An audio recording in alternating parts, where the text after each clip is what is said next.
Welcome to Popternative, where we dive into topical discussions from the worlds of pop culture, social media, and sports. Here is your host, Peter Remoliotis, aka PD Beats.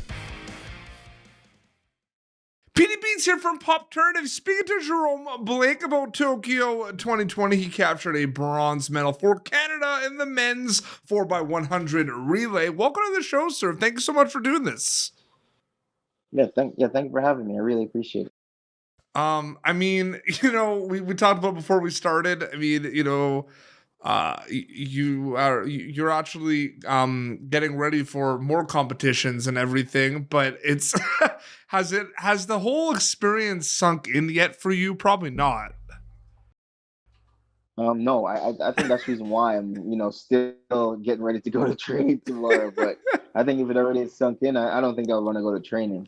So Yeah. I'm trying to hold out the celebration for now and, try to just wait until once I finish the season, then I'll be like, oh, okay, I got an Olympic medal. I can go celebrate, and I'll feel a lot better. But as of right now, it's just stay a little more focused for a little bit longer. It's interesting and deceiving a little bit, Jerome, because I find I've interviewed a lot of winter Olympic athletes as well, and it's kind of the same boat where the Olympics is kind of one competition of many competitions in a year, basically. Yeah. People don't realize that.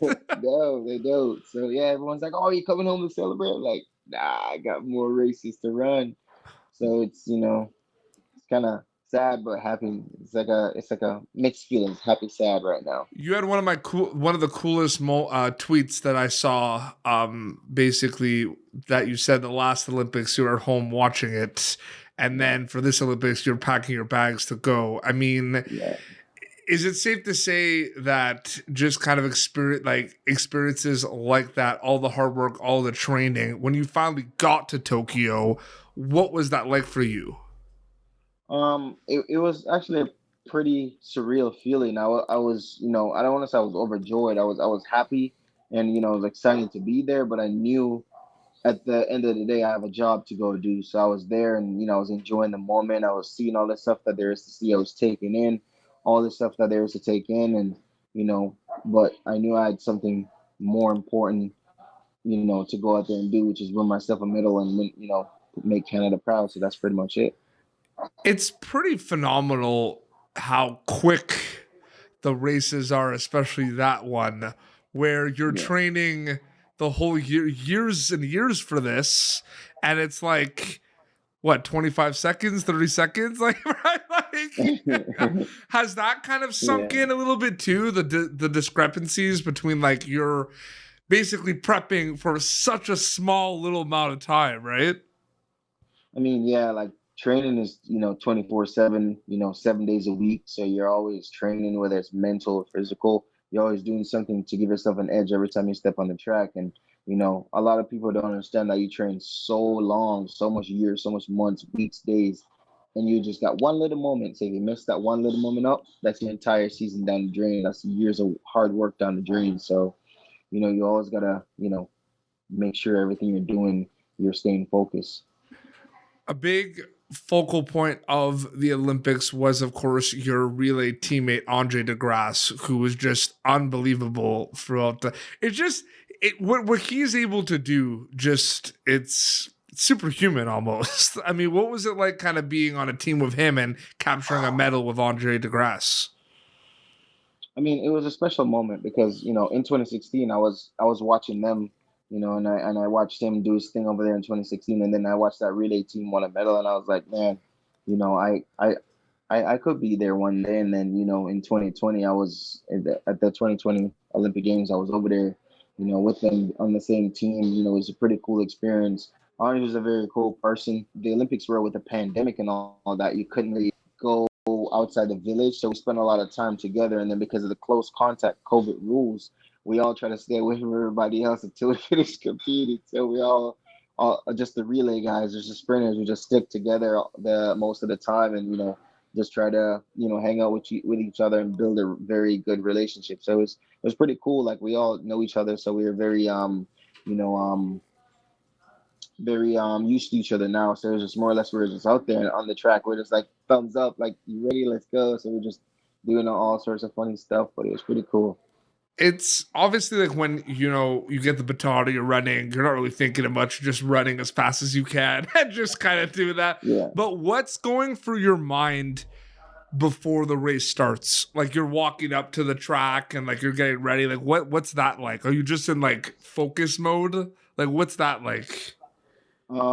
See, the thing is, I'm one of those athletes that don't get super focused because I feel like I get super intensely focused. It's not, it becomes a lot harder than it actually is. So, just walking up to the track, you can, honestly, for me, I could hear my heart beating so fast inside my chest. So then, once I'm there, I could, okay, it's almost like your heart start beating. And it's almost like it's a tune for me. I start like, just like humming to it sometimes. And then I'll walk out on the track and then just, I'll look back to see where, my incoming runner is, and then I look down to see where the outgoing runner is, and then I talk to myself and tell myself the cues that our head coach normally tells Glenroy Gilbert.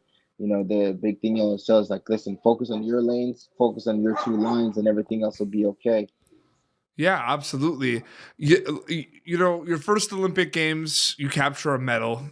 So you're 1 for 1 with competing in Olympic Games and being a medalist, which is awesome. Yeah. Obviously, you have the season's not done. You got the Worlds. But I can't help to think that Paris is not on the mind a little bit. Am I right a little bit on that? I mean, it's only 2 years away. We got Worlds next year.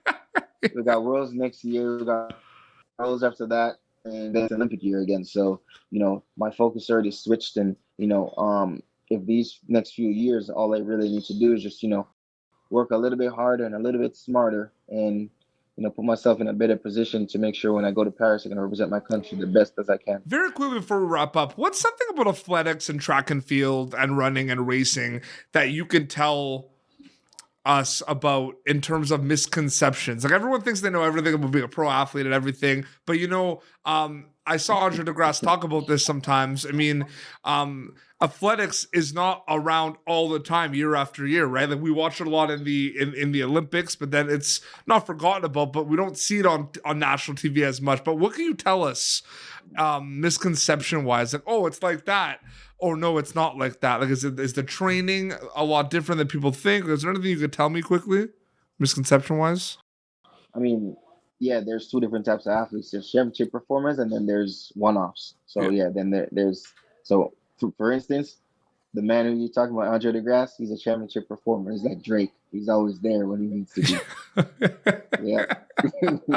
Absolutely. Jerome, thank you so much for taking some time on Popternative, and congrats on the bronze medal, man. It's awesome. Thank you. Have you kind of looked at it the whole time? I mean, it's so cool, right? Like you have, like, it must be just a cool moment. First Olympic Games, you brought home a medal. It is, and I think I've showed it like 50 times on the plane since on my way home. So it's actually pretty cool. So, I mean, an Olympic medal is not guaranteed to anybody. No. And, I can say I have one. So it's one in your first Olympic Games, too. Yeah. Which is unbelievable. Very quickly, where can people follow you on social media to keep update with everything? Yeah, for sure. My Instagram is _ Jerome Blake, or just Jerome Blake. Twitter, the same thing, Jerome Blake. Facebook, Jerome Blake, the same thing. So yeah. Amazing. Well, this has been Popternative, youtube.com/Popternative for previous episodes. Until next time, this is bronze medalist for Canada, Jerome Blake, and PD Beats signing off. Thank you for tuning in to Popternative. Make sure to check out our past episodes of Popternative on YouTube. Be sure to like Popternative on Facebook and follow us on Twitter. This has been an Autograph Communications production.